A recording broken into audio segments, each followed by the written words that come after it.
A new large-scale vaccination site was able to open its doors today after pushing things back because of the storm. And as WBZ's Nick Giovanni tells us, that makes 3 such sites up and running now across the Commonwealth.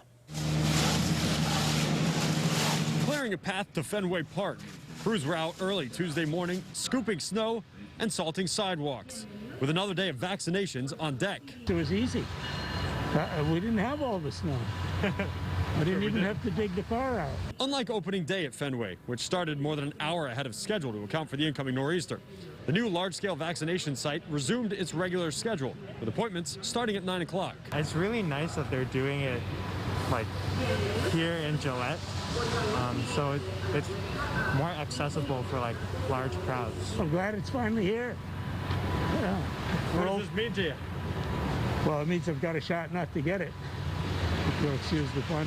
Less than 2 miles away in Roxbury, the Reggie Lewis Center prepared to start administering shots. Its first day delayed because of the storm, postponed until noon Tuesday, as phase 2 of the state's vaccination plan pressed on through wintry scenes at sites across the Commonwealth. It matters if someone can go somewhere in the neighborhood. It matters if someone can go somewhere local.